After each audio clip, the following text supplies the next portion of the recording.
Ela saiu de estagiária na parte de engenharia e ela é especialista em gestão de projetos há mais de 15 anos, com foco principalmente em metodologias ágeis. O cliente não gostou daquilo que a gente fez, então vamos fazer algo diferente. Qual que é o fluxo de valor daquele time? O que ele está fazendo? Faz um produto? Como que é a cadeia de valor? Onde que começa, onde que termina? A tua mentalidade é fixa ou de crescimento?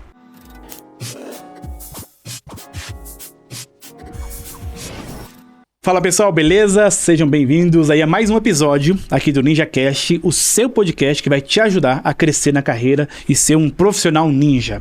Hoje eu tô com uma convidada incrível aqui, a Valéria Santos. Nós temos aqui, olha, grandes negócios para te explicar, grandes insights para você ter hoje aqui sobre gestão de projetos ágeis, sobre transformações digitais, sobre transformação de equipes, mentalidade de equipe. Nossa, assim, muita coisa. Estava conversando com ela nos bastidores.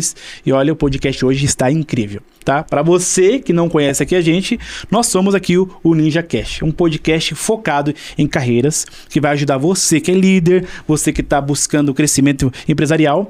Esse é o podcast feito para você. Olha só, o que não é esse podcast? Para deixar claro, até para tirar a gente que não quer entender do que a gente está falando aqui. Esse podcast não é algo convencionalzinho, sabe?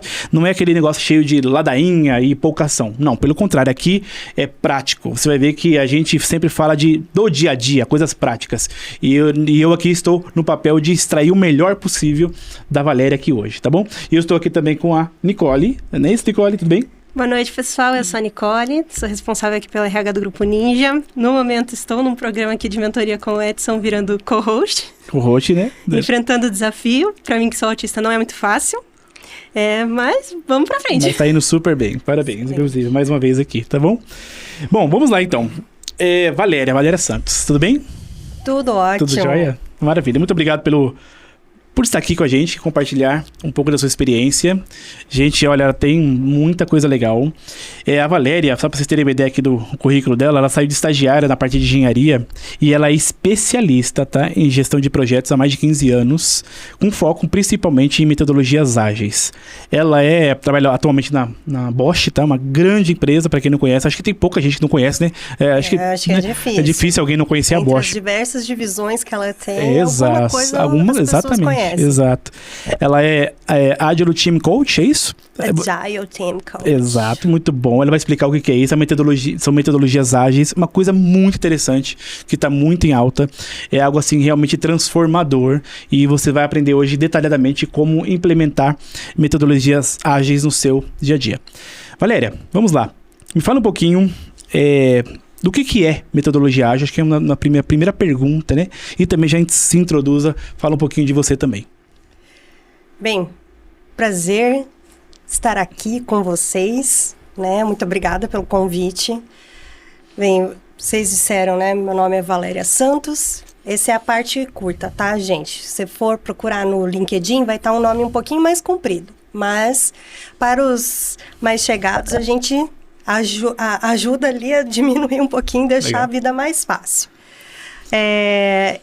E falando de metodologias ágeis, né? A metodologia ágil, ela vem dentro de diversos frameworks, e aí frameworks você pode traduzir por ferramentas, né? Ela surgiu ali nos anos 2000 com o Manifesto Ágil, aquela galerinha que se reuniu e falou assim, não, gente, a gente está fazendo alguma coisa que não está funcionando, né? Os nossos projetos, a gente tem que fazer muita documentação e demora muito para sair software. Quando termina, o cliente não gostou daquilo que a gente fez, então vamos fazer algo diferente, né? Então, eles começaram a introduzir ciclos iterativos mais curtos, porque como que era antes? Você contratava lá uma consultoria, digamos assim, ou você entrava em contato com o setor de TI da tua empresa e o cliente falava assim, eu quero isso. Então, existia um negócio chamado engenharia de requisitos. Que fazia o quê? Eu quero uma tela com um botão azul, isso e aquilo. Aí, fechava aquilo, o gestor do projeto chegava para o time, né, dos desenvolvedores, olha, o cliente quer isso. E os desenvolvedores lá, faziam, né, entregavam, cliente, é isso. Mas, cara, não é nada do que eu pedi para vocês. Então, era isso que acontecia. Aí ficava aquele vai e volta interminável. Exato. Então, entrou essa ideia da metodologia ágil para poder ter ciclos mais curtos. Então, por exemplo, hoje em dia, né, existem outras disciplinas que foram se agregando, né, dentro da metodologia, como UX Research, UX Design, etc. E aí, o que acontece? Lá com o cliente, né, você pega, faz uma entrevista com o cliente, você entende que o cliente quer determinada feature, digamos assim, né, uma funcionalidade. E aí, quando vai para o time de desenvolvimento, eles pegam e fazem, por exemplo, um protótipo ou uma prova de conceito. E questão ali de 2 semanas, 1 semana, 3 semanas, que seja, mas um período curto. E chega assim, cliente, olha, eu fiz isso, é por aqui que você quer? Ah, eu gostaria que mudasse aqui, ou trouxesse esse dado, ou... E aí vai se adaptando até que tenha a entrega para o cliente. Legal. Então, é adaptável. Aí as pessoas escutam, ágil, não sei o que, mais rápido. Nem sempre. Entendi. Nem sempre. Porque o objetivo é entregar com qualidade o que o cliente quer, né? Então, ou o que o usuário está procurando. E não exatamente entregar com mais rapidez, o que é uma falácia aí no mundo. Ah, entendi. É porque a palavra ágil, ela puxa muito para agilidade, no sentido de velocidade, né? Então, você está me dizendo, então, vê se eu entendi. Acaba sendo o que mais... tirou esse gargalo, né, de ter que montar uma estrutura muito grande do projeto todo, entregar o bloco todo. Então, a metodologia ágil ajuda também a entregar pequenos blocos e validações menores do próprio cliente. Esse cliente, leia-se como pode ser um cliente interno, pode ser um cliente externo, pode ser o seu gestor, enfim, ele vai fazendo adaptações mais curtas, né, nesse caso. Isso. Vai fazendo blocos de validação a cada tempo, cada período, mais ou menos isso? Isso, o objetivo é que seja mais assertiva a entrega, né? E que, então, digamos assim, pense que num sistema, digamos, preditivo, que seria um cascata, que você pegou, tem os requisitos, cumpriu com os requisitos e entregou, ali no final, digamos ali, que levou 5 meses. E aí não é nada do que o cliente quer. E daí o cliente volta, então, para eu refazer isso aqui é mais 3 meses. Então, a ideia é de que você tenha um retorno do cliente cada vez mais rápido. Então, esse digamos, a base, digamos, a ideia geral do ágil. Legal. E aí, por trás disso, aí surgiram várias ferramentas para te ajudar a chegar nisso. Legal. Então, daí surgiu o Scrum, Kanban, Less, Extreme Programming, Safe, e aí uma maleta de ferramentas que aí os Agile Coaches têm para poder fazer com que os times cheguem nesse objetivo, que é entregar o que o cliente quer, com a qualidade que ele quer, o mais rápido possível. É uma metodologia que gera um resultado um pouco mais rápido também, né? Em questão de tempo. Essa é a ideia. Legal. Mais dinâmica. Como você identifica, assim... uma estrutura, por exemplo, você chegou lá na Bosch, ou você vai fazer uma consultoria para uma empresa e ela tem uma estrutura organizacional mais engessada, ou é uma estrutura organizacional um pouco mais aberta, vamos chamar assim, ou de repente nem tem estrutura né, organizacional, né? Então, como que você faz essa análise? Poxa, na minha empresa, na minha área, para esse líder que está ouvindo a gente aqui agora, poxa, deixa eu analisar a estrutura organizacional, como é que eu consigo entender se minha estrutura está em alta performance? Líderes, prestem atenção nessa, que essa é importante, né?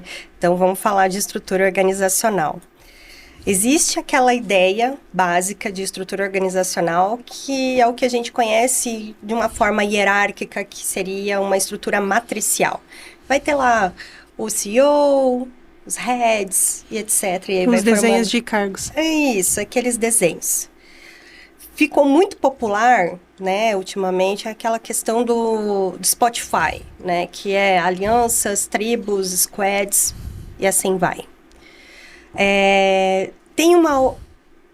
Tirando isso, né, de como, independente se você está utilizando Spotify, matricial, ou nenhuma organização, Tem uma teoria, né, que está sendo, acho que foi divulgada em 2019, do Team Topologies, que é uma teoria que está sendo muito divulgada e utilizada nas empresas hoje em dia. E eu gosto muito dessa teoria. E eu estou aplicando em alguns times que eu trabalho. Então, quando eu chego numa empresa, a primeira coisa que eu tento entender, né, num time, qual que é o fluxo de valor daquele time. Legal. Então, o que ele está fazendo? Ele faz um produto? Então, como que é a cadeia de valor? Onde que começa, onde que termina? Muitas vezes você chega, a maioria das vezes, você chega numa equipe, você pergunta qual que é o seu processo, né?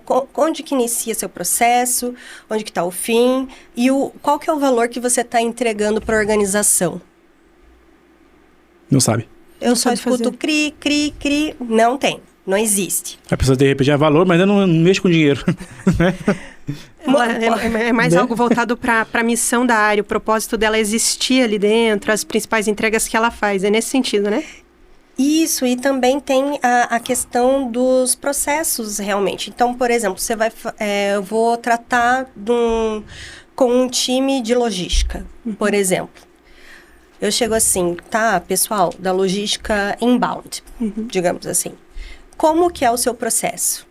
Aí, o que eu escuto? É bem comum. Quando chega a mercadoria, eu pego o scan, eu dou um bip, aí eu ligo lá pro Joãozinho. Isso não é processo. Isso é o passo a passo do que ele faz. E isso não está escrito em lugar nenhum. É ele que faz. Ele tá na cabeça dele. Então, um dos passos ali é falar assim, pessoal, vamos chegar aqui, vamos nos reunir e vamos identificar qual que é o fluxo da cadeia de valor aqui que você tem, né? Qual que é o value stream, que é o jargão que a gente utiliza. E aí, entendendo ali, né? Porque cada caixinha daquele fluxo de valor, ele vai ter interações com outros times. E aí eu vou identificando quais são as dependências que ele tem com outros times. Se um time tem muita dependência, tem alguma coisa errada. Então, eu vou investigar os outros times que têm dependência. Então, no final, você vai ter uma matriz assim, você vai ligando os pontos, aí pode ser, e é muito provável que você vai encontrar pontos convergentes. E aí, quando você encontra esses pontos convergentes, digamos assim que você pode ter um serviço para aquele fluxo de valor. Ou seja, em vez daquele time fazer todo o trabalho de ponta a ponta, digamos que ele tem trabalhos repetitivos ali dentro, que ele sempre faz igual. Por que não ter um outro time que só faz esse trabalho repetitivo e liberar esse time que entrega valor para entregar mais valor? Então, você tira essa carga cognitiva dele. Então, esse é um outro jargão que a gente tem, que é a teoria da carga cognitiva, que a gente tem 3 tipos de carga cognitiva. Carga cognitiva intrínseca, que é basicamente o que você precisa aprender para realizar o teu trabalho. A extrínseca, que é esses trabalhos repetitivos, que não agregam muito valor, e a germane, que é a carga cognitiva que a gente quer ter, que é aquela carga cognitiva para resolver um problema, resolver assuntos, um novo desafio, etc. Então, quando você está nesse fluxo de valor e você identifica, aqui eu consigo ver cargas cognitivas extrínsecas e eu consigo formar um time de serviço ou alguma coisa nesse sentido para poder se tirar essa carga desse time, e aí eu vou conseguir montando uma nova organização. Por quê? Porque eu crio times alinhados ao fluxo de valor, crio times que são suporte ou enablers ou que são subsistemas daquele time principal. E assim estabelecer as relações que existem entre eles, se é colaboração, se é no Team Topologies é utilizado o termo X as a Service, porque pode ser qualquer coisa como serviço. Né? Então, você pode ter... Um dos times que eu estou trabalhando agora, a gente está fazendo exatamente isso. A gente está organizando ele em plataforma. E qual que é o produto de plataforma que ele faz? Ele faz blocos de código que todos os outros times vão poder utilizar. Entendi. E isso acelera o fluxo de valor, entende? Não, legal demais. Nossa, bastante coisa boa. Olha só, anotei várias coisas aqui. Pergunta aqui nesse caso. Vamos pegar na prática. Vou pegar um exemplo meu aqui, inclusive, na empresa que a gente tem. Né? A gente tem a área, por exemplo, a área comercial que a gente atende as empresas. Né? Treinamentos para empresas de hard skill e agora também com foco bastante também em soft skills também. Dentro dessa cadeia de valor, esse fluxo de valor que você comentou, nessa área específica, eu tenho o quê? Por exemplo, a geração de orçamento para essas empresas. Então, uma empresa chega... Vou falar de maneira mais macro aqui. A empresa chega solicitando um orçamento, ou a gente foi atrás dela, o orçamento precisa ser gerado. Só que para esse orçamento ser gerado, a área precisa entrar em contato com outras pessoas, que você falou da ramificação, né? Estou tentando trazer aqui na prática. Então, eu preciso, por exemplo, vou ter um treinamento sobre metodologias ágeis, por exemplo, para Bosch, por exemplo, que inclusive é cliente nosso. Um tempo atrás a gente já deu treinamento para vocês lá também de Excel, em Pomerode, se não me engano. E aí, o que acontece? Poxa, eu tenho que falar com a Valéria. Então, para eu gerar esse orçamento, eu preciso falar com uma pessoa. E aí, a partir disso, eu tenho o orçamento, esse processamento, para gerar o output para o cliente, nesse caso, que é o orçamento, nesse aspecto. Como que você desenharia essa cadeia de valor nesse sentido? Com essas etapas que eu coloquei aqui, para trazendo isso na prática, igual você comentou. Porque na prática, o orçamento, ele também tem uma parte cognitiva ali, a parte intrínseca e a parte extrínseca, né? Que você comentou isso? Extrínseca, que são as partes mais repetitivas. Por exemplo, o montar o orçamento é uma parte extrínseca. Montar literalmente o PowerPoint, mandar o follow-up, recebeu a proposta, não sei. Agora, uma parte intrínseca é bastante, por exemplo, a reunião. A reunião para apresentar para o cliente é uma parte intrínseca ou talvez até cognitiva. Como é que seria, se você fosse ter esse aqui, como que você montaria isso? Como é que seria essa parte? Da forma como eu te falei aqui, esse processo. Aí depende. Sem investimento ou com investimento? Com investimento.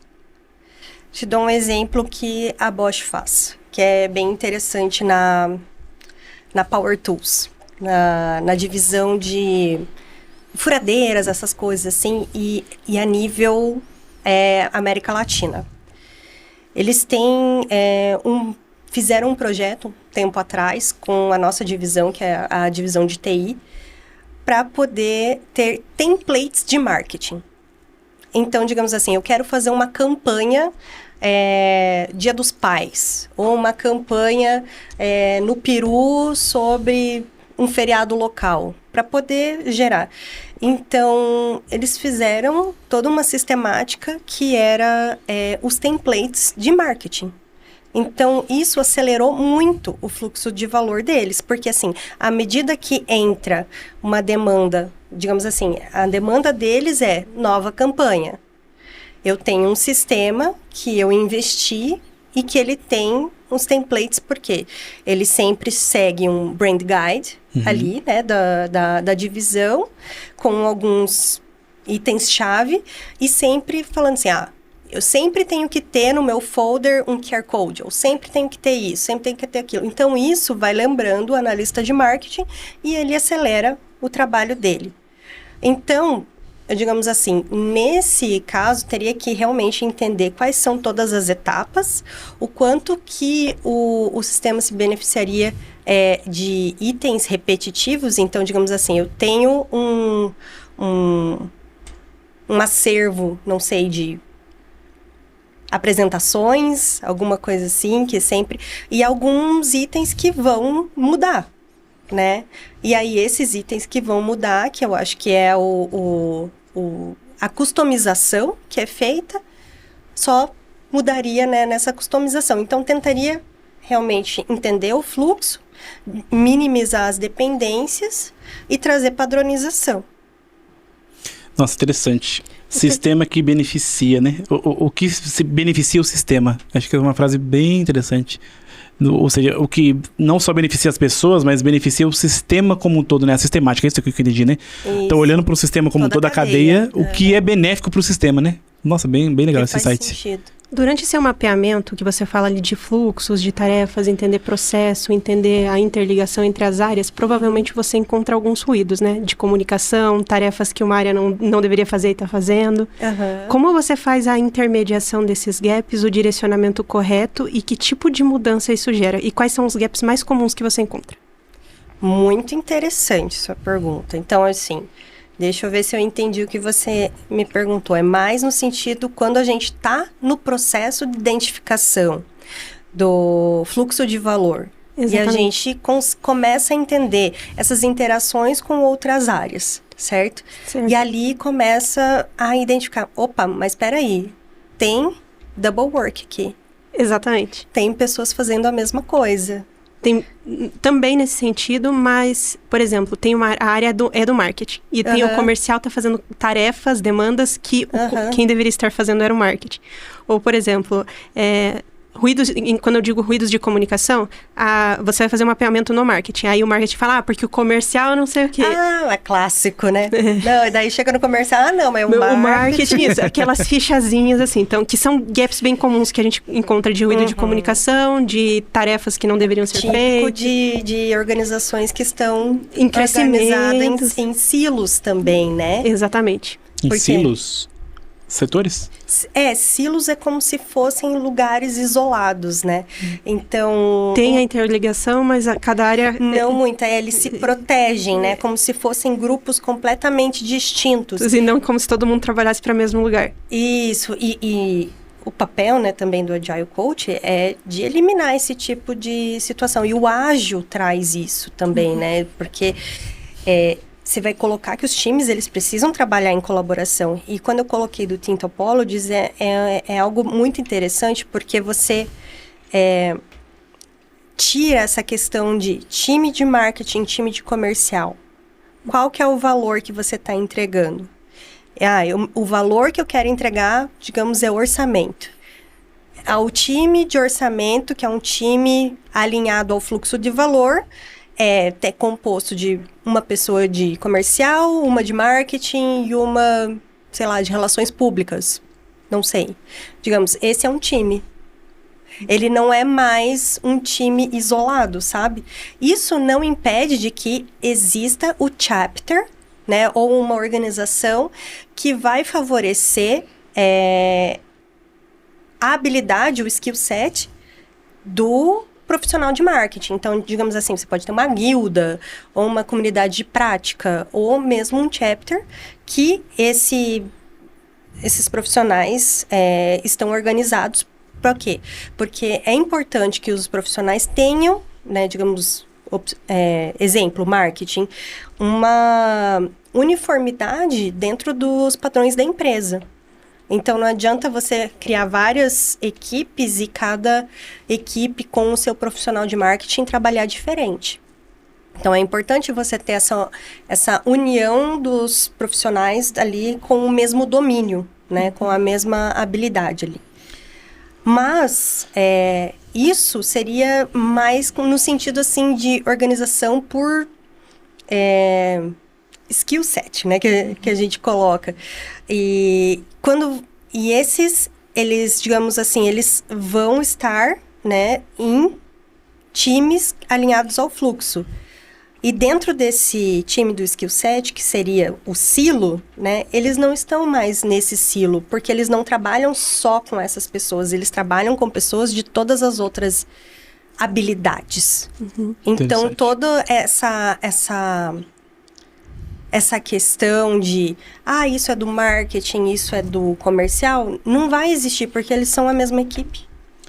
Mas pode existir, de repente, não sei se isso é comum, por exemplo, você ter dentro de uma área ou dentro de um processo, ou vários fluxos de valores diferentes que ramificam, ou não necessariamente é sempre um só? Porque se a gente for para a parte, assim, macro processo, sei lá, middle ali, no meio e microprocesso, vamos chamar assim, você vai ter valores diferentes em cada esfera. Como que você determina esse caso, então? Seria a partir do macro? Do macro? Ou, porque, exemplo, né, nesse caso aí, de ser quase que um time só, entre aspas, né? Sem problema. Ser quase que um time só, por exemplo. Para um fluxo de valor específico, pode ser que sim. Mas existe algum outro fluxo de valor que de repente não... Aí não fica muito separado? Não necessariamente. Você pode ter dentro do mesmo time... Eu trabalho num time mais ou menos organizado dessa forma, que ele tem pequenos times dentro do mesmo time. Então, a gente tem um ágil escalado ali, que a gente trabalha junto com eles. Então, cada um dos times, né? Então, digamos assim, me dá alguns exemplos que vocês têm, que você me deu um exemplo de orçamento.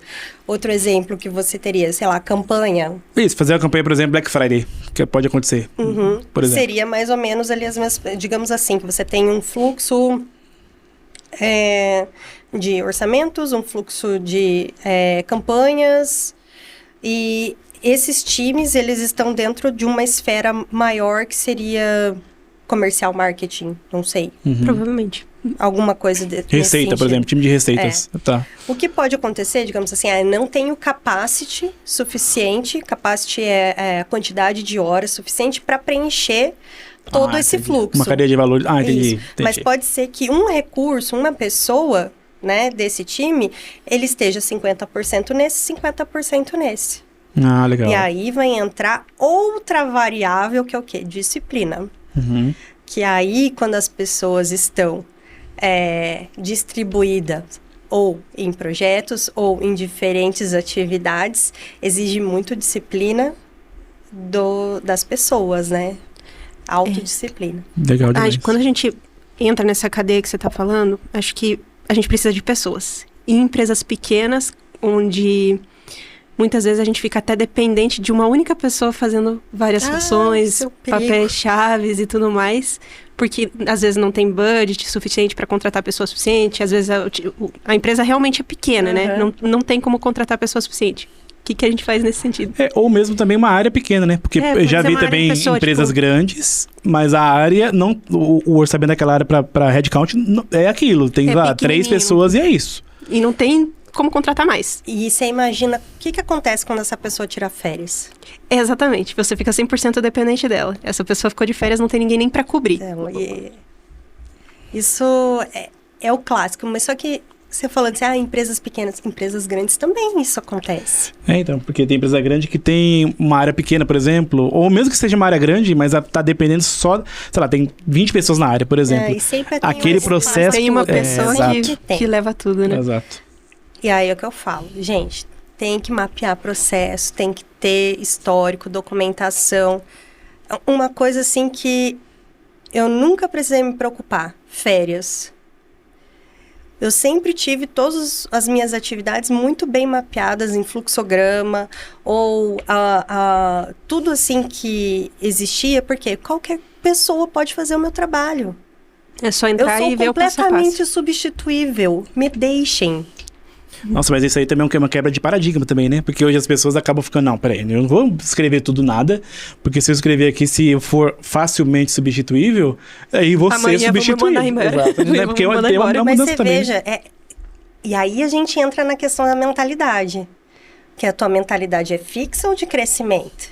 Ótimo. Você quer ficar a vida inteira fazendo esse mesmo trabalho porque só você faz, ou você quer galgar outras atividades? Ou você quer ensinar pessoas a fazer o que você faz. Exato. Você entende, digamos assim, né, uma tarefa mais operacional, né? Você chegou ali e o que acontece? Você aprende de alguém, digamos assim. A pessoa, você começa a aprender com ela e essa pessoa vai para outro lugar. No Covid, a gente teve algumas situações que aconteceram, né, que foram inesperadas, né? A gente perdeu colegas de trabalho, né, e foi inesperado. Você não tem tempo de handover. Sim. Né? Pode acontecer. Fora o pânico, a situação toda por trás que estava rolando, né? Exatamente, mas fora essa situação atípica, no dia a dia, muitas coisas podem acontecer, acidentes, etc. A pessoa pode precisar ficar fora sem aviso. E aí a empresa vai parar? Exato. Né? Então, essa questão, assim, é uma responsabilidade, né, do colaborador de colocar todas as suas atividades serem rastreadas, né? E também uma liberdade para ele, né? Num momento assim, se ele vê uma oportunidade melhor em outra empresa, né, o tempo de handover dele é minimizado. Sim, e também para subir, né? Aqui, por exemplo, no Ninja, Exato. a gente tem bastante oportunidade de crescimento de pessoas que rampam, né? Só que é aquela história, sempre se fala sobre isso, mas não é falácia. Exemplo, se você não tem realmente alguém para te substituir, você não consegue subir. Você fica preso no mesmo Você lugar. fica preso, não tem como. E eu, como empresário, assim, eu vejo, poxa, vamos lá. Se eu tenho uma pessoa que só ela sabe fazer aquilo, e surge um cargo acima para, sei lá, uma coordenação, uma supervisão, uma gerência, sei lá o que for, poxa, eu olho assim, cara, mas só você sabe fazer isso que você faz. Se eu tirar você daqui, quem vai fazer o que você faz? Sabe? Então, você é mais valioso para mim. Aqui é onde tá a sua área, é onde você faz aqui, porque se você sair, isso aqui cai. Aí o tempo de eu contratar uma pessoa, e a gente tem o quê? 35 pessoas mais ou menos nessa faixa. O tempo de eu contratar uma pessoa, o tempo de contratação já demora aí. Às vezes, sei lá, 25 dias, às vezes, para fazer uma contratação bem feita. A contratação de vocês é rápida. Não. Vamos pegar a média. Uma média de 25, 30 dias. É rápido. Exato. Então, mas ainda assim, a gente acha até... Eles acham muito alto, tipo, muito tempo. A gente acha bastante tempo. Se eu contar como é que a contratação é na Europa, vocês vão ficar com o cabelo em pé. Né? É muito tempo? Nossa. No mínimo 6 meses. Misericórdia. Nossa, 6 meses? Mas em 6 meses a área a vaga já morreu. Pois é, 6 meses, se fosse lá na empresa... Não, mas isso é verdade já porque... mudou, já... É 3 meses de aviso prévio. Exato, é isso que eu falo agora. Um amigo meu, não posso falar o nome da empresa, né? Ele é gerente, assim, quase um diretor, ele que trabalhava num grande banco na Europa, e ele mudou agora para uma outra empresa, e ele foi pegar o aviso prévio. Ele é brasileiro, né? Foi para lá. O aviso prévio dele foi realmente 3 meses. Falei, 3 meses de aviso prévio? Não é possível, cara. Enfim, então, nossa, é bastante tempo, né? Mas voltando aqui, só pra não perder, meu Deus. Só pra eu não perder, né? Então, por exemplo, a pessoa não consegue subir pra outra área porque ela faz ali. Aí vamos pegar no nosso caso aqui, 30 dias de contratação e mais mais 30 dias pra pessoa treinar ela. Pelo menos, Isso se a pessoa que a gente contratar, hoje em dia, inclusive, a gente acaba contratando hoje em dia 2 pessoas ao invés de uma, justamente para ter esse backup, porque a gente contrata a pessoa, 30 dias para contratar uma pessoa. Aí contrata, a pessoa entra. Aí daqui a 15 dias não deu certo a pessoa, tanto por ela sair, ou a gente, não dá, sabe? Assim, mas a maioria, some, já teve casos assim, e aí vamos de novo chamar a segunda pessoa que ficou em segundo lugar, mas a pessoa já foi contratada em outro, enfim. Sim, porque ela tá no processo. Então essa pessoa não consegue subir. Então é bem isso que você tá falando, né? De a pessoa... acho que tanto a empresa... Acho que todo mundo se beneficia, né? Se você consegue mapear os processos de todo mundo. Sim. Né? De ser substituível, né? Você organiza melhor e você tirando... Porque o que acontece com as pessoas, né? Quando elas... ninguém gosta de fazer tarefa repetitiva, operacional. As pessoas, elas se motivam, de uma forma geral, em resolver problemas. Por mudanças, né? Mudanças e tá envolvida ali em... As pessoas gostam de se sentir importantes e parte de algo que tá realmente entregando valor no final. Então, ver o impacto que elas estão tendo ali dentro do fluxo, né, de entrega ali para o cliente, etc. E aí, quando você coloca muitas tarefas repetitivas, de novo, tem que fazer isso, olha lá, meu trabalhinho aqui, aí tem vários termos, né, para trabalhos repetitivos. E quando você tira, né, esses trabalhos repetitivos da equipe, é nítido a mudança de atitude que eles têm. Então, quando você automatiza alguma coisa, então, porque nem tudo vai virar nem tudo vai virar um uma outra equipe, né? Vai virar uma plataforma de produto, uma plataforma de serviços. Você pode realmente ter automatizações no meio desse processo, né? Eu tenho exemplos, assim, muito bons lá da Bosch, que é com relação à entrega de relatórios de impostos, porque cada um dos países lá, Alemanha, Suíça, etc., tem quando você envia, né, recursos para o exterior, você tem que fazer um relatório lá no site do governo. E é uma tarefa repetitiva. E o que eles fizeram? Eles fizeram um treinamento, um sistema, utilizando RPA, para poder realmente entrar no formulário... Entrar no formulário do governo e pegar as informações que estão ali no SAP e tal. Então, você sobe todas as informações e o robozinho que vai fazer esse trabalho repetitivo. Automatizou um processo ali. Automatiza o processo. Legal. Então, muito da metodologia ágil também é tirar esse trabalho extrínseco, é isso? Uhum. Também para que as pessoas tenham mais trabalhos cognitivos, não é isso? Isso é o que o Team Topologies traz para dar um improvement, dar uma melhoria, né, para todo o processo ágil. Tanto que o Team Topologies, propositalmente, não recomenda nenhuma ferramenta. Então, não existe lá, para você utilizar Team Topologies, você tem que estar trabalhando com Scrum, ou você tem que estar trabalhando com Safe. Isso não existe. Por quê? Porque você pode adaptar qualquer ferramenta, porque a ideia por trás é promover o fluxo rápido de valor. Legal. Dentro da estrutura organizacional ainda, que esse é um tema que muita gente tem dúvida, é a seguinte questão, né? Essa questão que você tem, mas quase comentou sobre isso, a questão de estrutura, squad, o que é squad aqui, squad ali, tal. Eu já vi, e inclusive a gente já testou isso em alguns momentos também, e acabou não dando tão certo, mas assim, qual é a maneira mais ideal, a maneira mais inteligente de a gente construir um squad? Vou colocar aqui um exemplo prático. A gente tem, por exemplo, várias campanhas de marketing. Tá? Vou pegar um exemplo aqui, mas podia ser qualquer outra área, mas vou pegar do marketing que fica mais fácil o exemplo. E aí tem vários produtos. Então, nós temos o produto, por exemplo, de Excel, de Power BI, de inteligência artificial, de soft skills. Tem várias divisões. E, às vezes, um produto, ele fica tão grande que ele vira uma divisão. Porque ele tem uma demanda bem alta. Só que os outros produtos, vamos supor, eu tenho 10 produtos. Não são todos os produtos que tem que criar um squad para essa divisão. Mas aí, de repente, o produto 1, que acabou virando uma divisão só para ele, porque a demanda tá tão interessante, daqui a pouco vem um produto 2.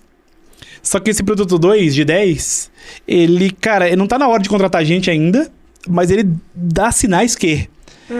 Aí, essa parte, sabe, essa estrutura, como é que você faria nesse caso? Porque, já vou contratar um squad separado, essa divisão a gente já fez. O squad número 1, que tá tendo uma demanda alta, vai pegar um pouquinho da demanda do squad 2, que tá começando a ascender. Só que acontece, o squad 1 cai, porque dividiu a atenção entre o 1 e o 2. E aí a gente fala, vamos contratar gente no lugar. Aí, 20 e poucos dias pra contratar a gente, e aí o negócio tá fervendo, aí perde às vezes a oportunidade, hype. Só que quando contrata aquele squad, aquele produto 2 que tava em hype, ele acabou, no final das contas, foi um hype. Só que eu contratei gente. E aí, sabe assim? Então, o que você vê? Depende muito da cultura da empresa também. Então, imaginando o seguinte cenário, né, que você colocou. Eu tenho diversos produtos aqui, e tem um produto que eu consigo ter uma squad fixa, o que a gente chama de um standing team, né, que é um time que ele não muda muito, né, e ele tem ali um propósito específico, digamos, produto Power BI, digamos assim. E aí eu tenho outra equipe, digamos, um outro standing team, que está trabalhando com, sei lá, Excel, AI e mais digamos, que você tenha 2 squads.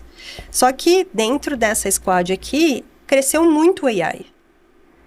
E aí ele não dá mais conta, então ele está despriorizando algumas outras. Então, ele está despriorizando o Excel, por exemplo. Então, existe esse desafio de você adaptar ao longo do tempo. Tem os fundamentalistas do ágil que advogam que você tem que ter um standing team e tem que ser assim e tal. O standing team é o quê, então? É um time fixo. Fixo, tá. É um time que não muda, digamos assim. Eu sempre vou ter esse time trabalhando junto, que é 3 desenvolvedores, um QA, um UX e um PO. Nesse etc. squad específico. Esse squad específico, e aí, por exemplo, aquele produto terminou, ou né, ele foi descontinuado, esse time continua junto e inicia, né, e é alocado em outro produto, digamos assim. E é um time padrão. Isso, é como se a gente fosse imaginar... Lembra na época da escola que a gente ficava... tinha as aulas, né? E aí a turma fica parada numa sala. Então, ela está numa sala. E quem fica mudando são os professores, são as matérias, né? Então, são entra a história... Foi história, entra a geografia, etc. Então, o standing team seria a turma. Seria a turma. Tá. Que E os projetos são os professores. Digamos, projetos ou produtos. Produtos, enfim, né? tá. Mas tem uma outra abordagem também, que é o quê? Quando você aloca, por exemplo, as pessoas... Digamos que as pessoas são recursos e um recurso é 100%, digamos, de uma pessoa. E ela pode estar em 50% num assunto, numa squad, 30% em outra e 20% em outra. Não é o ideal. Sim. Geralmente não funciona muito bem, porque depende muito de uma autodisciplina das pessoas. Sim. Mas é algo que dá para acontecer. E aí é um paralelo com, digamos, as salas... São as disciplinas, digamos, eu tenho uma sala de geografia, uma sala de história, e aí as pessoas, né, então, uma hora vai ter 20 pessoas na sala de geografia e 10 pessoas na de história. E assim vai, né, você vai alocando os recursos nos produtos ou nos serviços de acordo com a demanda que ele tem. Você perde um pouco nesse processo. Né? Mas aí você pode ter essas duas abordagens. Aí depende muito do que é melhor para a empresa. Sim. Não existe uma resposta correta. Sim. Um padrão. Legal. Show de bola. Ó, vocês estão gostando? Eu acredito que sim. Bastante conteúdo. A gente está aprofundando bastante coisa técnica aqui também. Lembrando que os contatos aqui, tá? Os links, enfim, o LinkedIn da Valéria, enfim, os contatos principais dela estão aqui na descrição, tá? A gente vai deixar aqui, né?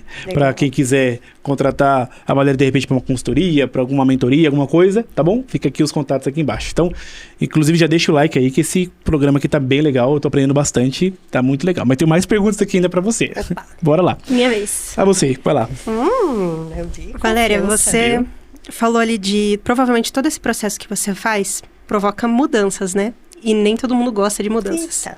Eu trabalhei numa empresa que era pequena, numa empresa mais estilo startup, onde todo mundo ficava sabendo de tudo o que acontecia na empresa, inclusive coisas confidenciais. E essa empresa, ela não tinha RH, na época que a gente entrou, né? Para trabalhar ali, para promover mudança. Então, quando o RH entrou, lógico que a gente quis mudar isso. O que você precisa saber, o que você não precisa saber, vamos colocar processo ali e tudo mais. E a gente contratou uma pessoa que era muito parecida com o seu perfil de coach, para trazer esse mapeamento, entender as áreas e tudo mais. E fez uma reunião com todo mundo, e essa pessoa se apresentou, e daí ela falou, quem não gosta de mudança tá no lugar errado, né? Ela trouxe toda essa visão realmente para dar um impacto ali. E na hora, assim, todo mundo fez tipo careta, ficou se olhando, assustado, e aquilo girou mais um burburinho de fofocas.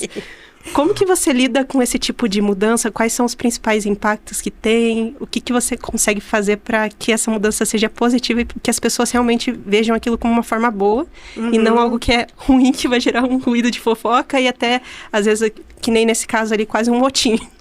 Mas sempre gera. Olha, que assunto quente esse, hein? Então, vamos falar de mudanças. Quando a gente coloca mudanças e propõe mudanças e traz algumas verdades, né, para os times. Depende muito, né? Você precisa analisar, né? Qual que é o público que você está lidando também, né? Qual que é o time, qual que é a questão cultural que está por trás. E aí vai depender a abordagem que você está lidando. Recentemente, eu precisei fazer a comunicação de um plano de mudança de um time que é multicultural. Então, tem pessoas dos Estados Unidos, da Alemanha, da Polônia e de Singapura.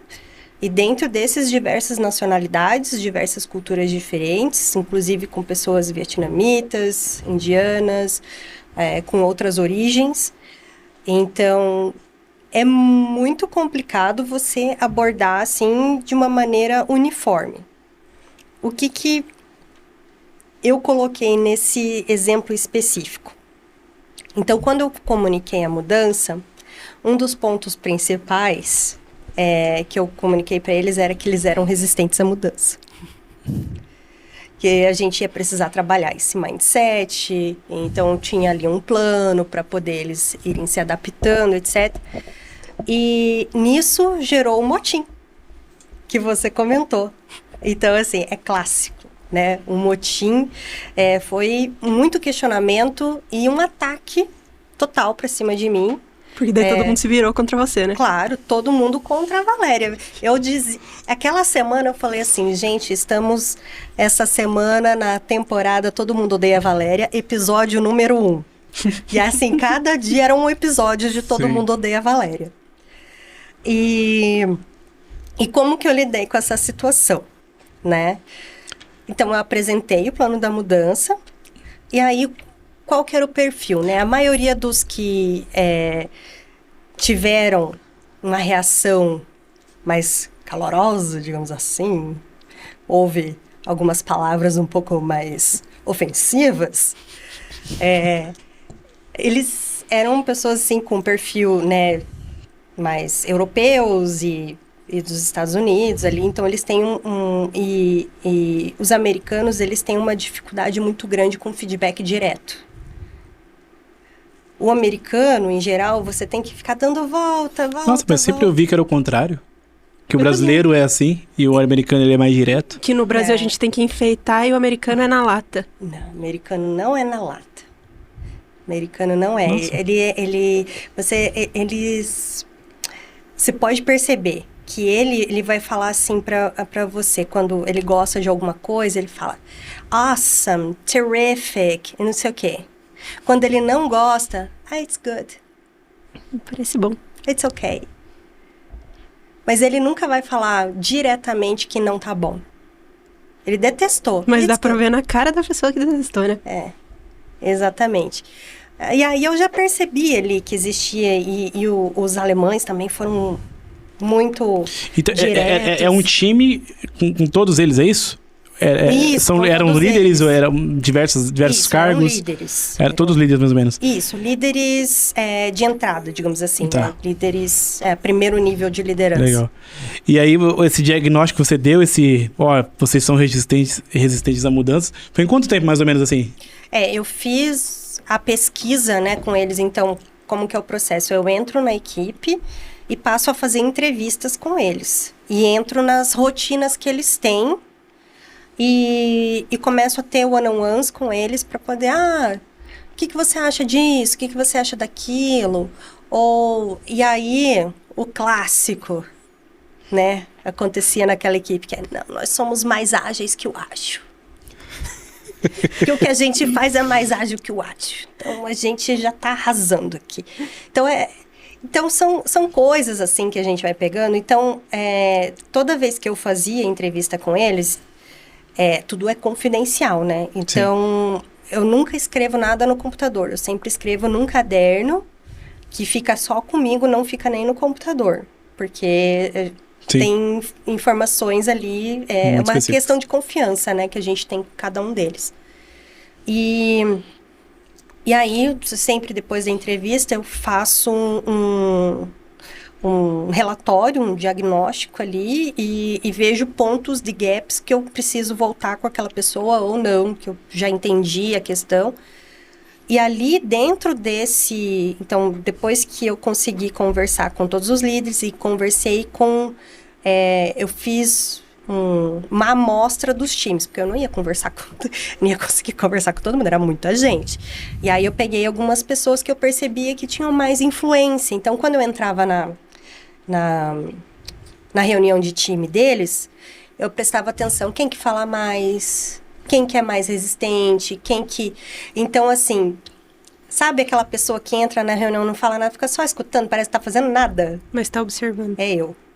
Ah, então basicamente quando você diz entrar no dia a dia, você literalmente passava o dia com eles, na rotina deles, entendendo e observando o que eles faziam. Exatamente. Ah, legal isso. Entrava e aí ficava observando, percebendo, anotando. E aí eu ia formando ali o meu diagnóstico. Então eu fiz um mapeamento do current state, qual que é o estado atual, e qual que é o estado desejado. Então, com o gestor deles todos, né, que são líderes com os times, e aí tem um gestor desses líderes, que foi quem me convidou para estar nessa equipe para poder analisar e fazer essa transformação.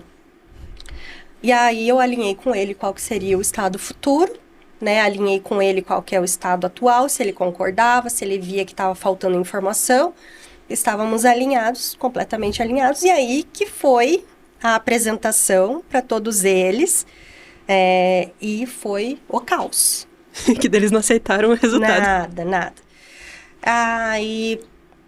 Só que isso eu tinha 1 hora para apresentar, foi 1h30, eles ali, eu falei, gente, eu preciso ir para outra reunião, graças a Deus. E fui para outra e deixo que eles se quebrando. Daí eu sabia o que ia acontecer, eles iam fazer um grupo paralelo para poder falar. E eu falei, beleza. E aí eles foram... Né? Não, mas você precisa explicar. Não tem problema, eu estou disponível para responder o que vocês quiserem. Aliás, esse indicador de as pessoas ficarem bravas, chateadas, resistência à mudança, é um forte indicador... Que são resistentes à mudança. De que são resistentes, exatamente. De que não querem mudar. E de que também o seu papel de promover a mudança está acontecendo. Porque se você vai para promover uma mudança em uma área, alguma coisa... Porque não necessariamente promover a mudança, né? Que você foi para fazer um diagnóstico específico. Estamos num processo, exato. Eu estou acompanhando eles agora. Exato. Então, você vai para uma dessas. Eu quero fazer uma transformação aqui, cultural. A pessoa vem e não tem nenhum indicador de que ninguém reclamou, que não mudou nada. Então, exato, interessante. Eu acho que até é um indicador bom, na verdade, para você, nesse caso. Mas aí vem um assunto interessante, o como, né? Como que contornei essa situação? Então, identificados, né? O perfil dos amiguinhos ali, majoritariamente, né? Todos homens mais velhos, E aí, eu sozinha, né? A única mulher também? Toda camponesa, né? Tendo que lidar com essa situação. E aí, eu peguei assim, bem... Sabendo a peça que são, como que, né... a questão cultural deles, o que os alemães respeitam? Eles respeitam o título lá, tanto que na Bosch, se você for ver, quando está o organograma, se a pessoa fez um doutorado, no nome dela, em vez de estar, Valéria Santos, vai estar Dr. Valéria Santos. Eles valorizam muito isso, né? Quem tem ali as graduações. Então, já que vocês valorizam isso, vamos pegar artigos. Aí eu peguei artigos, Harvard Business Review, SearchGate, não sei o quê. Fui pegando. E aí listei, peguei frases que eles diziam e os artigos que diziam que esse tipo de comportamento é um comportamento típico de resistência à mudança. E aí peguei isso, peguei a teoria da curva da mudança para eles, que aí começa lá o shock, denial, anger, depression e aí acceptance. Eles estavam no anger, né? Possivelmente, né? Eles estavam ali, né? Eles estavam num loop, né? De shock, denial, anger, depression. Eles estavam ali naquele loop. E aí eu fui pegando frases que eles mesmos disseram. Menino do céu, a hora que eu comecei a falar, porque daí eu deixei eles desabafarem, eles precisavam disso. Aí eles começaram a falar e tal. A reunião, né, que eu ia explicar mais coisas, eles começaram metendo pau. Tá, beleza. Pronto, falaram tudo? Falamos. Então, vou começar aqui explicando para vocês o que é ser resistente à mudança. Aí comecei, o que para vocês é ser resistente à mudança? Aí eles tentaram dar aquele somebody love, né? E aí eu fui mostrando todo o material que eu preparei e tal.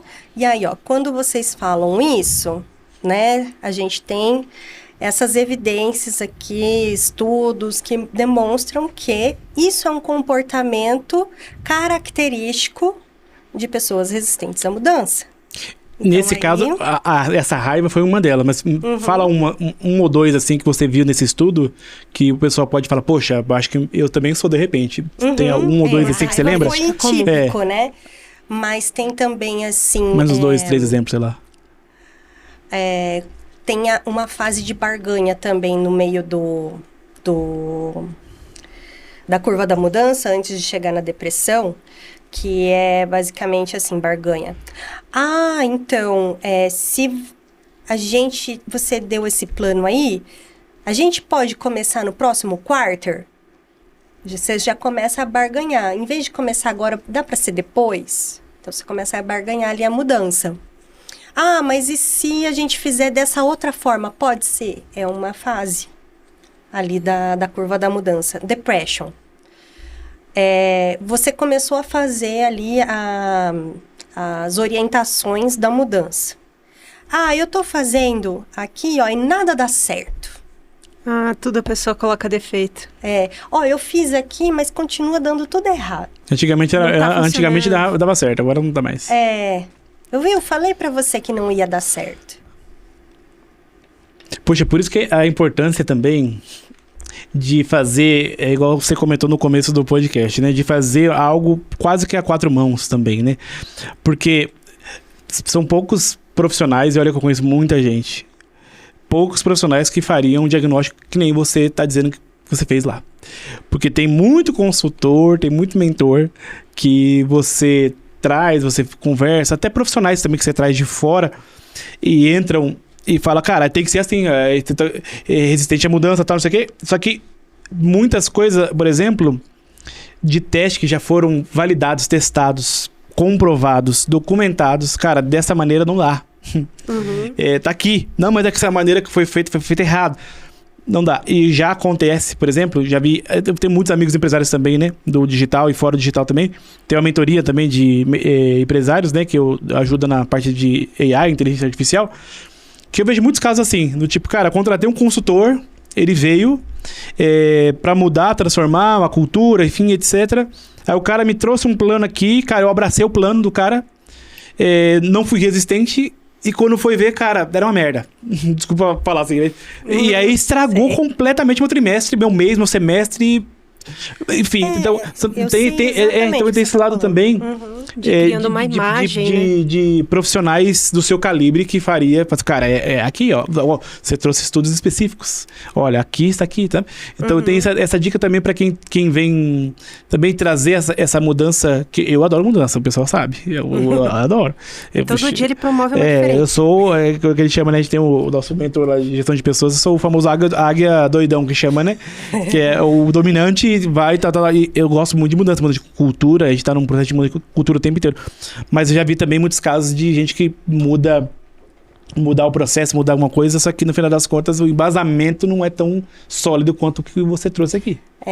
Eu entendo o que você está falando e eu conheço, assim, mentorias famosas, né?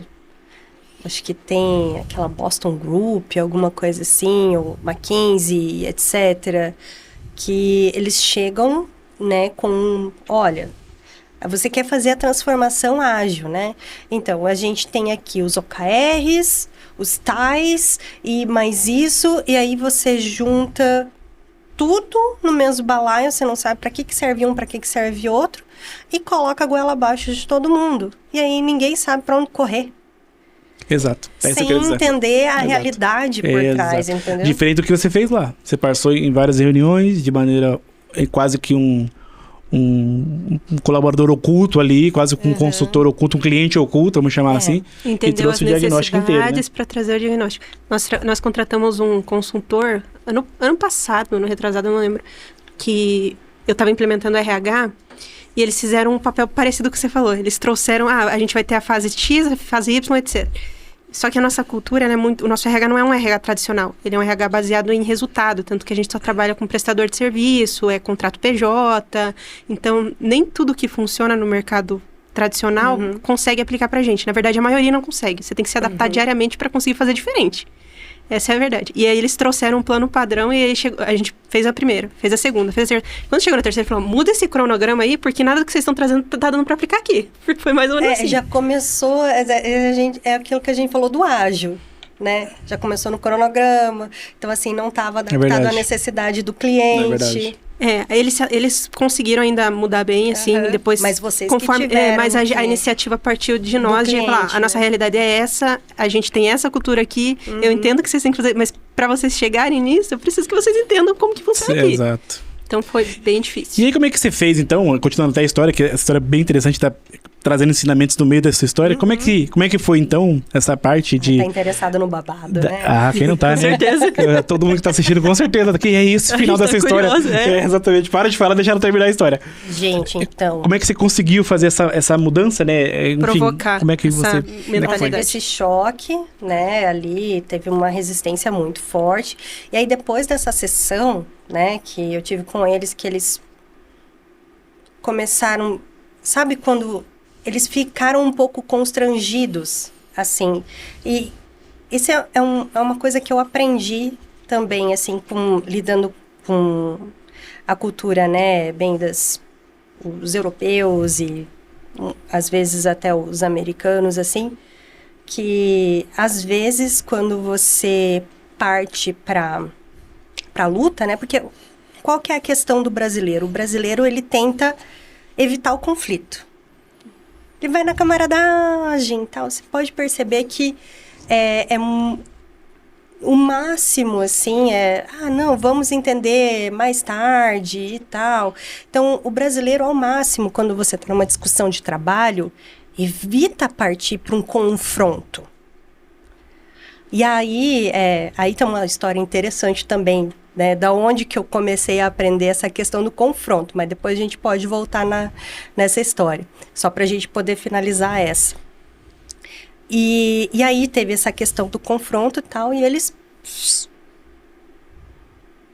começaram a assimilar. E aí eu comecei a ter conversas 1 a 1 com aqueles líderes, e aí os líderes mais resistentes começaram a me procurar para dizer, Valéria, mas o que eu tô fazendo tá certo? E o que eu tô fazendo não sei o quê? Agora, assim tá bom? Assim, você pode fazer dessa forma, de outra. Então, abriu uma janela de oportunidades. Legal. Aí você virou a coach mesmo deles, né? Virou agora parceira. eu consigo trabalhar com eles. Converter, que massa, legal. Então, assim, passado aquele momento de tensão, e isso é muito importante, assim, a gente precisa ser muito profissional nesse momento. Porque, assim, houveram ofensas direcionadas a mim. Mas eu sei que aquele é um momento profissional, né? Se fosse a Valéria de 10 anos atrás, de 15 anos atrás, talvez eu ficaria um pouco mais abalada. Tem que ter uma inteligência emocional muito maturidade, forte, né? Maturidade para conseguir hoje em lidar. dia eu já entendo, assim, que faz parte do jogo, né? E também os brasileiros são mais emocionais, né? Então, você imagina, se você não tem muita experiência e alguém te ofende, né, durante uma discussão de trabalho, você é capaz de aquele vagabundo lá, nunca mais vou olhar na cara dele, venha me pedir alguma coisa que ele vai ver só. Então, assim, e aquele momento foi um momento necessário. Então, depois vieram desculpas, vieram e-mails de, né, look well, não é bem assim, né? E vamos nos acertar. E hoje, né, então, esse evento, acho que foi uns 2, 3 meses atrás, E hoje a gente já está conseguindo implementar os planos de mudança. Então, a cada um dos líderes, né, que eu fiz a apresentação, só um deles eu não consegui alinhar qual que é a data de início do novo Operating Model. Todos os outros, a gente já tem data de início. Que legal.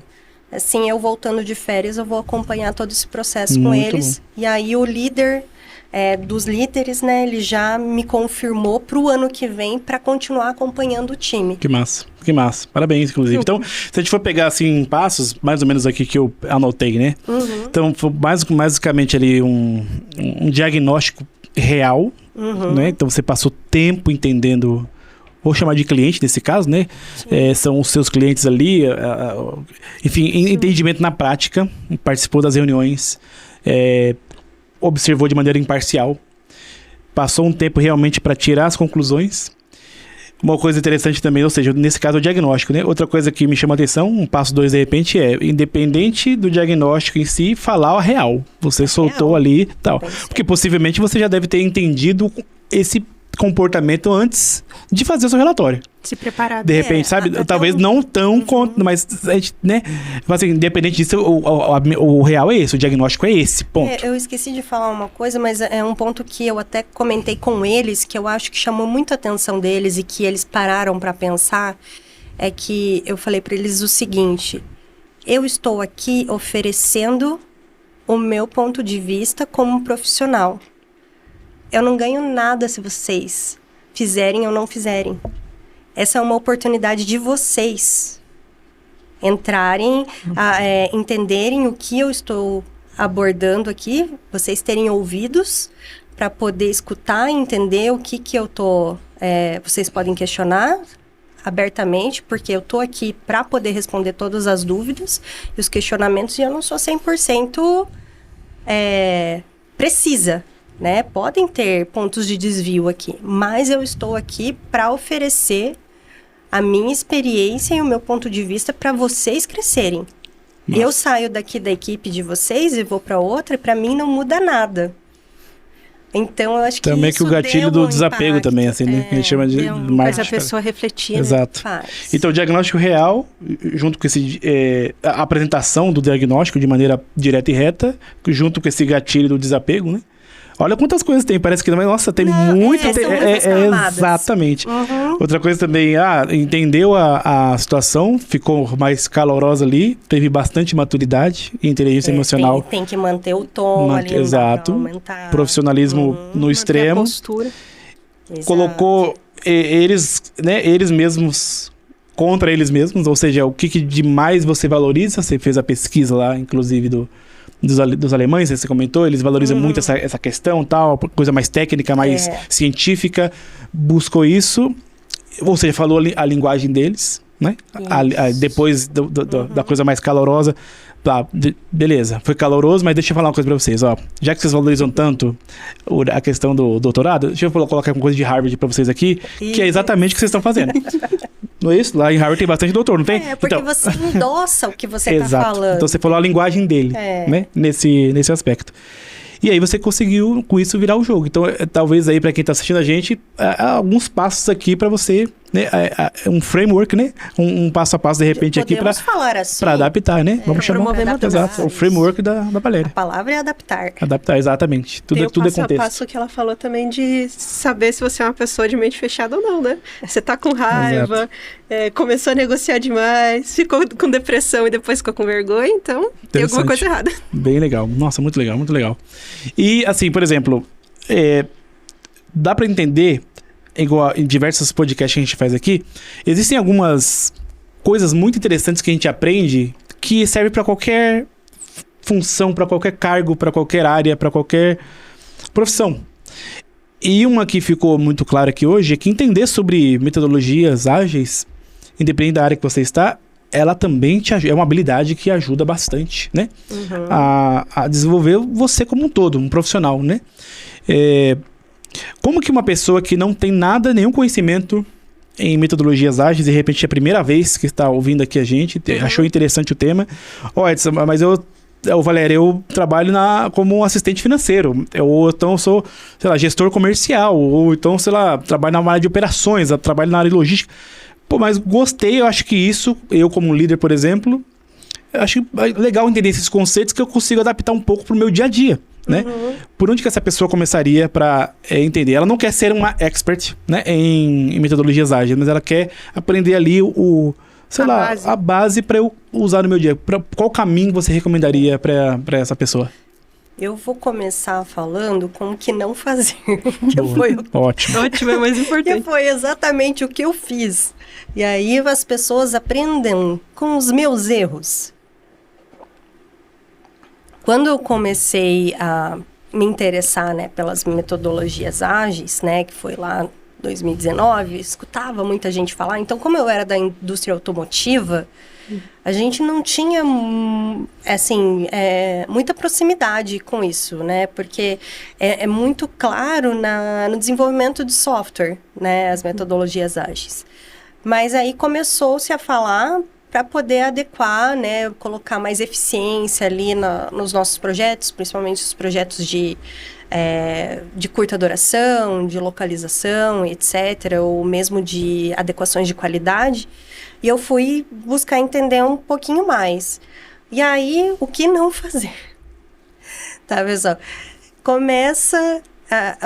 Quando você começa a procurar o ágil achando que é só um Scrum, que é só daily. O que é uma daily? O que precisa fazer numa daily? Sprint planning. E aí você se apega muito nesses jargões e, como é que funciona isso na prática e tal? Isso é só uma pontinha lá, é uma ferramenta. Na prática, isso não é o mais importante, né? As ferramentas, até um dos princípios do ágil, né? Que são as pessoas e interações acima das ferramentas. E aí entra o que eu recomendo que as pessoas façam. Primeiro, analise, entenda e reflita sobre os princípios e valores ágeis, o manifesto, e tente trabalhar muito mais a mentalidade primeiro e depois entender as ferramentas. Porque uma vez entendida a mentalidade, os valores e os princípios, todas as ferramentas vão fazer sentido e vai ficar muito mais fácil. Então, daí você vai fazer lá um treinamento de SAFe, que é um dos métodos mais complexos ali, vai ficar fácil. Então, entender mais os fundamentos ágeis, vamos chamar assim, do que necessariamente uma ferramenta, uma metodologia, um Scrum, enfim, etc. E tentar aplicar até na sua vida pessoal, né, os valores. Então, quando você imagina... a gente está falando muito de adaptação, né? Então, digamos assim, você tá em casa, você tem um problema, sei lá, estourou seu cano.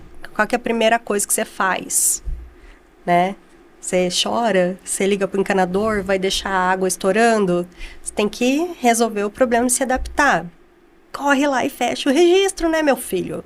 Deixa o negócio fechado. Então, tentar se adaptar o mais rapidamente às situações. Legal. Pensar mais na solução do que no problema, né? Exatamente. Isso é uma outra coisa que eu remarquei muito com esse time, né? Porque teve uma reunião até que eu queria que eles fizessem uma sprint planning. O que é uma sprint planning? Para quem não tem. Uma sprint planning, para quem está aí né, aprendendo toda essa parte do ágil, é basicamente planejar o que você vai fazer na sprint. Então, qual que é o objetivo? Você tem uma sprint, digamos, de 2 semanas ou 3 semanas. Sprint isso. É um intervalo, né? É um intervalo, um intervalo de... um buffer ali de tarefas que você vai estar executando num determinado tempo, né? Um buffer que a gente chama de backlog, né?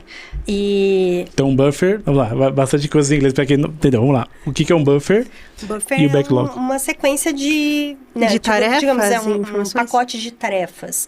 Então, digamos assim, que a gente tem diversas tarefas, o que a gente chama dentro da metodologia Scrum de User Stories, digamos assim, que são histórias de usuário, que elas vieram para deixar um pouquinho mais fácil aquelas questões dos requisitos do cliente.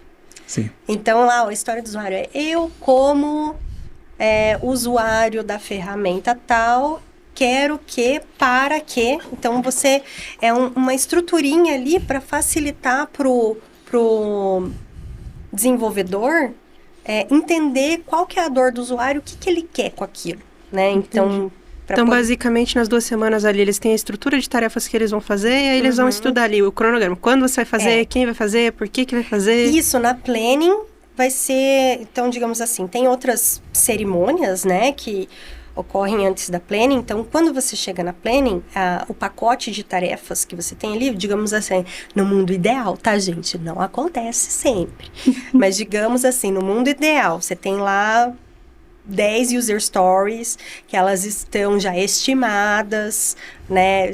Foi feito refinamento, toda a equipe tá de acordo, que elas entendem que tá ali naquelas user stories, e aí a gente consegue estimar dentro do planejamento, só que ali era uma planning da planning. Como, não bem planning da planning, é uma planning de um time de times. Então, era tipo uma reunião Scrum of Scrums, que é, digamos, você tem diversos times Scrum, e aí você tem a reunião desses diversos times Scrum. Então, digamos, você tem 5 times Scrum, e aí você faz a reunião desses 5 times para poder fazer a sincronização do planejamento. E era essa a questão. Então, o que eu pedia para eles? Time A, me fale quais que são, qual que é o seu planejamento para a próxima sprint, quais que são as suas dependências com times externos ou internos, quais são os riscos que você vê e qual que é o objetivo geral da tua sprint. E aí, para cada um dos times, né? A, B, C, D e E, né? São 5 times. E aí, o que aconteceu? Né? Então, eu fiz eu quero que você faça isso, isso, isso e isso. Falei isso antes, chegou na hora, começaram, mas para que isso? Não tem necessidade? Eu não tenho dependência com o time A, não tenho dependência com o time C. E ficaram 40... tava 1 hora de reunião marcada. Eles ficaram, juro pra vocês, 40 minutos reclamando. Desses tópicos. E aí, eu deixei eles reclamar. Deixei. E aí, foi questão ali de 15 minutos realmente fazendo a reunião. O objetivo que eu queria. Aí, no final, eu falei exatamente isso. Ok, vocês colocaram o ponto de vista de vocês, mas a partir de agora, eu quero que vocês tragam mais soluções do que reclamações. E olha só, né, que engraçado, legal. Eles perderam 40 minutos reclamando. Exatamente. E 15 na solução do problema, sendo que se tivesse a mentalidade ao contrário, quanto de tempo eles poderiam ter economizado, né? Porque a questão é, qual é a dificuldade de você experimentar para poder ter o embasamento e argumento para poder dizer o que não funciona? Primeiro experimenta. Eu fiz, mas esse ponto, esse eu acho desnecessário. Ok, vamos avaliar. Mas antes de tentar, Isso é muito cultural também, porque... só reclamação, né? sabe? Sim. Isso é bem cultural. Poxa, muito legal. Nossa, o tempo tá voando aqui. Com certeza vamos ter que fazer uma segunda sessão. Já fica o convite aqui para você voltar. Opa. Né? Muito, muito legal. Indo para a parte final aqui. Queria te fazer algumas perguntas até um pouco mais pessoais também, sabe? Então, por exemplo, sobre você, seu dia a dia. Como é que é a sua rotina, né? Você tá de férias agora, não é isso? Eu tô de férias. Você tá de férias agora, né? Claro que a rotina agora muda, né? Mas quando não está de férias, qual que é a sua rotina? Você é daquelas que acorda às 5 da manhã? Ou não necessariamente? Como é que é a sua rotina, assim? Você tem família, enfim. Fala um pouquinho da sua rotina, assim, mais ou menos. Gente, vocês imaginam, eu sou mãe de pet, né, para começar, assim. Então, eu tenho 2 cachorros e 2 gatinhas. Então, a minha rotina, eu trabalho basicamente home office, todos os dias, né? Então, o que acontece quando eu trabalho presencial é porque eu vou viajar, né, para as localidades. Normalmente, eu vou mais para Campinas e aí, eventualmente, tem outras viagens.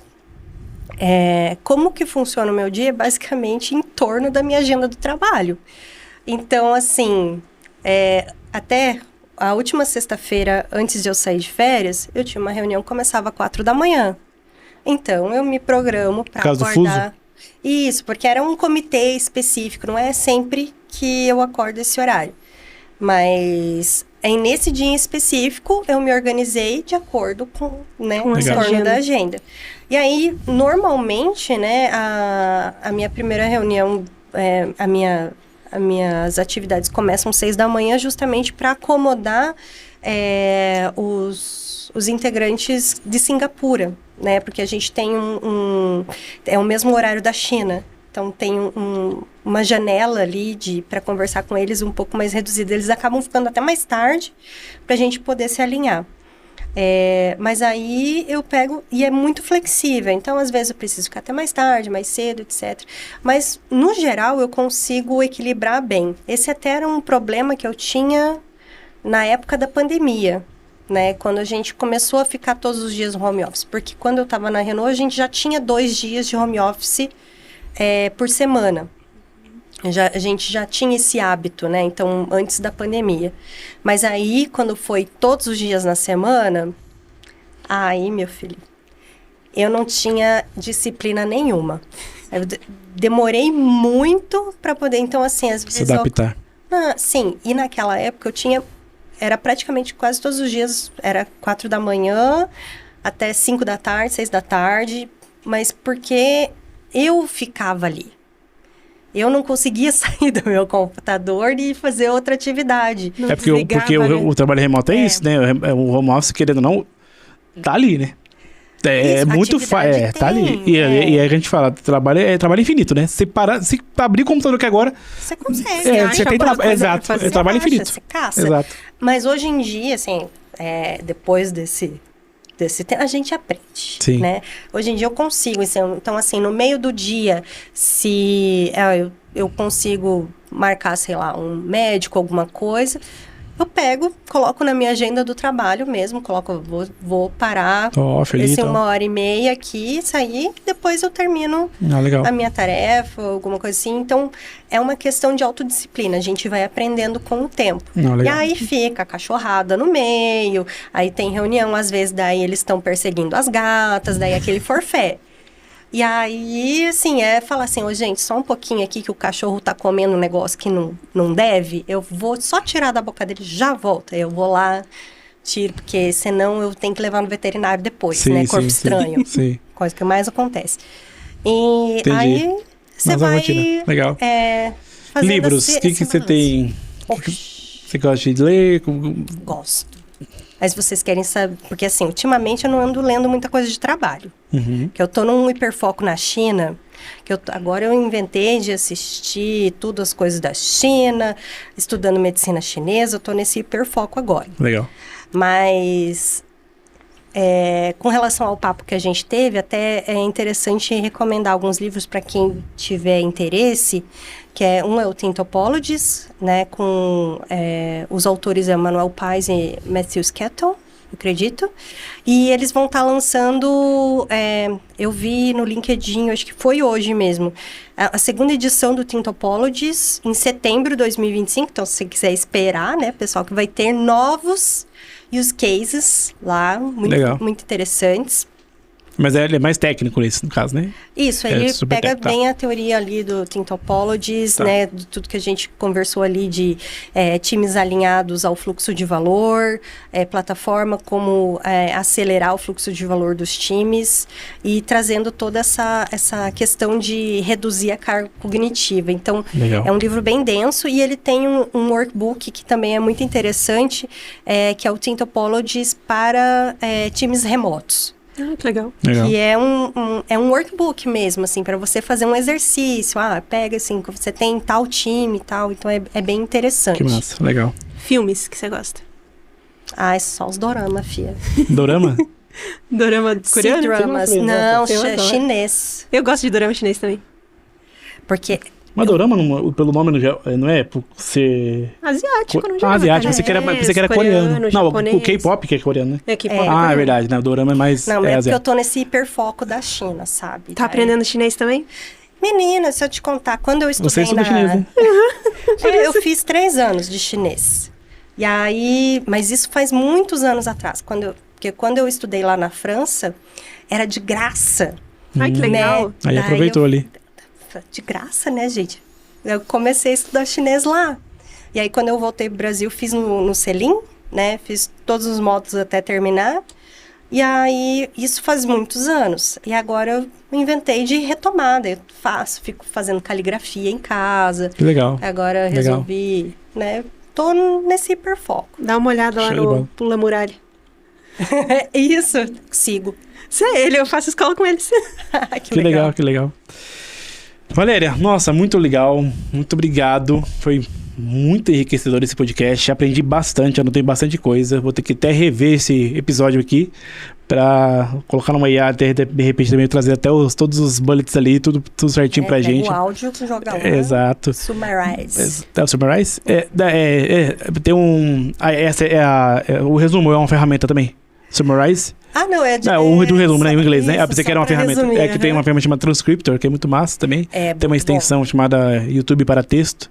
Acho que é YouTube to Text, pra eu pegar acho. A transcrição, A transcrição, né? Exatamente. Então fica até a dica aí pra quem quiser. Isso, porque né? ajuda bastante. Muito. Quando tá em texto, né, ele entende melhor. Exato. Porque eu já coloquei o áudio, até quando eu tô fazendo pesquisa com o usuário mesmo para mapear processo, às vezes eu tô online, né? Uhum. Eu vou mapear processo e eu gravo.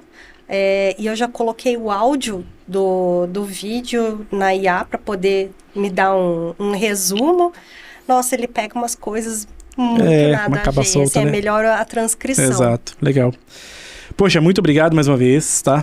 A sua participação foi muito bom, né? Foi, inclusive, Rafaela, assiste aí que você vai adorar. A Rafaela, que é a nossa... Ela é a nossa gerente de projetos. Ela vai adorar isso aqui. Bom, fica o convite para voltar mais uma vez, tá bom? Se quiser. Bom, agora é o seu momento também, como que o pessoal te acha, vai estar o link aqui, tá, pessoal? Na descrição, mas é mais no LinkedIn mesmo que o pessoal te acha. Isso, Tá. Pode me achar lá no LinkedIn, vocês vão deixar o link. Sim. Se vocês quiserem entrar em contato também, para poder trocar uma ideia. Legal. Falar assim, eu tô com essa situação aqui, fiquem à vontade. Show. Às vezes eu demoro para responder porque eu sou meio distraída, mas eu responderei. Não, legal. Ela pode demorar um pouquinho, mas ela responde. Que legal. Bom, consultorias também você faz, para quem de repente, poxa, queria contratar você, lá pelo LinkedIn também. É isso? Lá pelo LinkedIn também. Legal, muito bom, muito bom. Quer deixar alguma última mensagem pro pessoal aqui?